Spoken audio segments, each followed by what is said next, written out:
What's up, investors? It's the Russian dude. For more than 20 years, Russian society lived under an unspoken contract. The government does politics, wars, and great historical missions. And the regular people keep their just heads down, build whatever private life they can, and don't ask too many unnecessary questions. No protests, no loud debates, no curiosity about where things are heading, no, just survive, adapt, and stay quiet. For a very long time that deal held. Fear did its job, apathy did the rest. But no agreement lasts forever, especially not one built on silence, exhaustion, and constant pressure. And now something subtle but dangerous for the Kremlin is starting to happen. Russia is beginning to boil, not loudly, not dramatically, no crowds on the streets, no crowds in the streets yet. But just no banners, no chants, no nothing like this, but something far more difficult to control, and it is forming beneath the surface as we speak. Quiet doubt turning into quiet anger, and quiet anger slowly transforming into collective confidence. That is one step further from what we've been already discussing in the previous videos on similar topic, guys, so please keep watching, you will see what I mean. The war in Ukraine is approaching its 4th anniversary, 4 years, longer than the Great Patriotic War lasted. And once that comparison enters people's minds, it does not leave, because suddenly the official story starts falling apart completely. If this is the very same fight as 8 years ago as they claim, why does it feel so different? Why does the world treat Russia not as a liberator but as something to avoid? Why are the goals so vague, the sacrifices so endless, and the results so unclear? And most importantly, why does everyday life inside Russia keeps shrinking while officials keep talking about greatness? These questions do not appear on television. They appear in kitchens, whispered at first, then spoken more confidently. And once people realize they're not alone in thinking this way, the pressure begins to move somewhere else. So today, let's talk about how that pressure is building, why it is becoming impossible to ignore, and why the most dangerous phase for the Kremlin may be the one where nothing seems to be happening at all.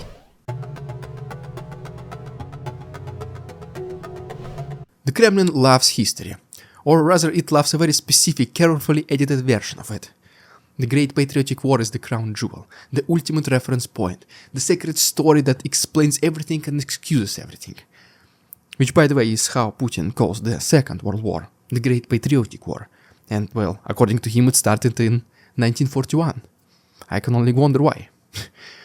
So yeah, according to this narrative, Russia is once again standing alone against evil, once again sacrificing everything for a noble cause, once again repeating the heroic path of its ancestors. But here's the problem. People can count, they can compare, and the comparison is very brutal. 8 years ago, the goals were painfully clear, the enemy was unmistakable, the entire world understood what was at stake. Cities burned, yes, but victory had a name, a place, and a finish line. Berlin meant something, the Reichstag meant something, even unimaginable losses were framed within a goal people could grasp.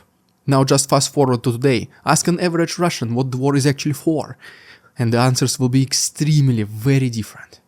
Protection from something vague, something security from something unseen, control over places that many people have never even heard of before the conflict began. Names that do not resonate emotionally, culturally, historically. There is no Berlin on the horizon, no symbolic endpoint, just a long grinding process with no visible conclusion. And that gap between the myth and reality keeps growing. The government insists that this is history repeating itself, but people look around and see something else entirely. The world does not celebrate Russian soldiers, it isolates Russia. Former partners step away. Even neutral countries keep their distance. And that contradiction sits heavily in people's minds. You can ignore propaganda fatigue for a year, maybe two, but well, 4 years at this point. That's when cracks form, or at least they begin to. Because history, when misused, eventually turns against those who try to weaponize it.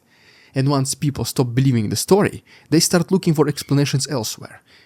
Which brings us to how everyday life itself has become the loudest argument against the official narrative, something we need to talk about next. Wars are often discussed in abstract terms. Front lines, advances, retreats. But wars are never abstract at home. They arrive quietly, one family at a time. At first, many people managed to distance themselves. The fighting was somewhere far away. The losses belong to somebody else's region, somebody else's town, somebody else's son. But time erases distance. Eventually everyone knows someone. Former classmate, a neighbor, a relative of a colleague. The war stops being a headline and becomes a face. And some families pay the highest price possible, while others pay just in different ways, but they still do pay. Businesses collapse because there is no civilian economy left that is not tied to defense contracts. Small companies disappear, jobs dry up. Entire professions become pointless and obsolete overnight. And meanwhile, prices do not freeze, life does not pause, it just becomes narrower. And then come the daily reminders. Fewer stores, fewer brands, fewer choices, not because people suddenly became minimalists, but because the options simply vanished. Restaurants close, services shrink, entertainment becomes repetitive and heavily filtered. Even communication itself becomes restricted.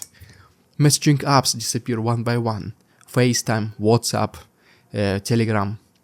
International calls become complicated or even impossible at all. Video chats with family abroad fade away. What is left is just a single approved platform, Max, that only works if you are physically inside the country. Which raises a question nobody on television wants to answer. How are families supposed to stay connected now? Parents with children abroad, spouses separated by borders, friends scattered across continents, or even just on a business trip to another country, so then what? These are not dramatic moments, they are small frustrations, but frustration stacks, and grief stacks even faster.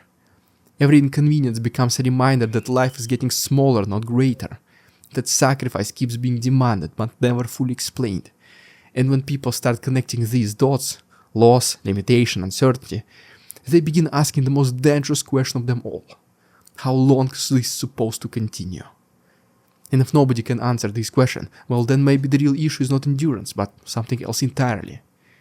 Which leads us to another uncomfortable layer of this story that deserves closer attention, so let's move towards it in our next chapter. But before continue guys, please as always make sure to check the links down below if you want to support the channel and see bonus content. It will be uploaded on my Patreon, patreon.com/RussianDude. Thanks so much for your support, now let's continue. The Kremlin's greatest achievement was not controlling elections or television. It was training people to avoid politics altogether. For decades the message was simple. Stay out of it and you will be left alone.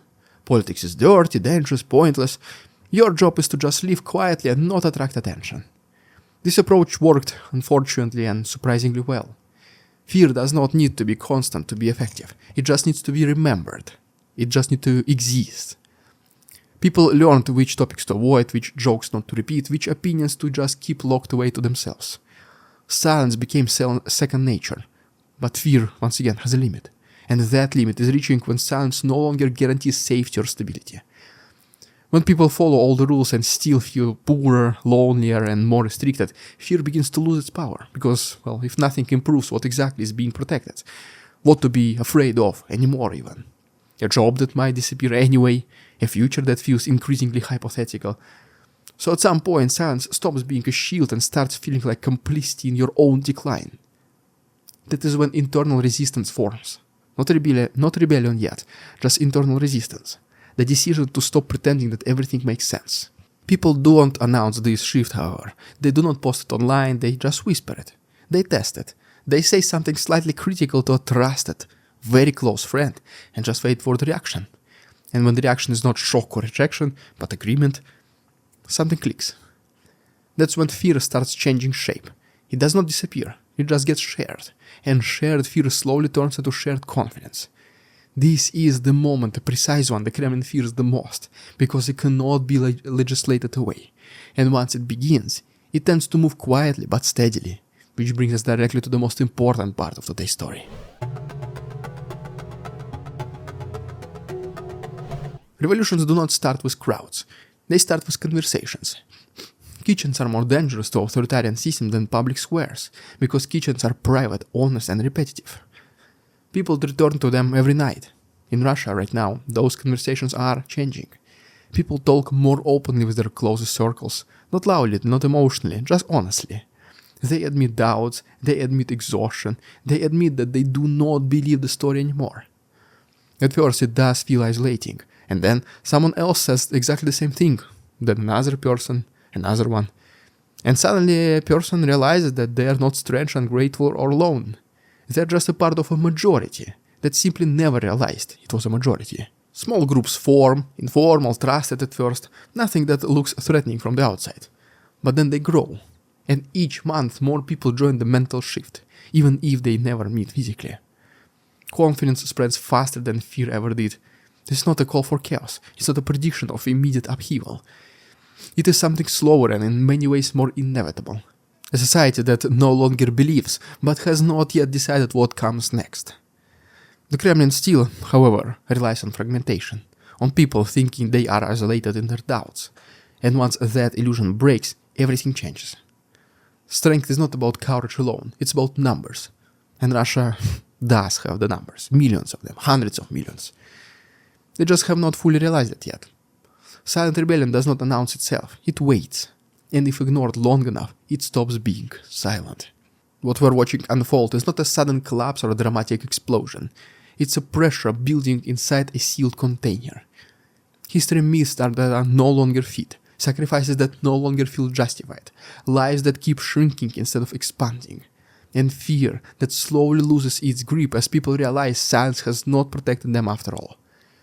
This is the most unstable phase of any system, not when people shout, but when they quietly stop believing. And once that line is crossed, there is, well, no simple way back. Guys, if you want to keep understanding how this pressure is forming, how it moves and where it might lead, please make sure to subscribe to our channel. We're going to keep breaking down the realities behind the headlines, the stories behind the silence, and the shifts that matter long before they reach the news. There's a lot more coming, and you definitely would not want to miss everything that we're going to talk about in the next videos. Thanks so much, please check the links down below, Patreon specifically, and see you on Tuesday. Twisted words and feeble claims on us all.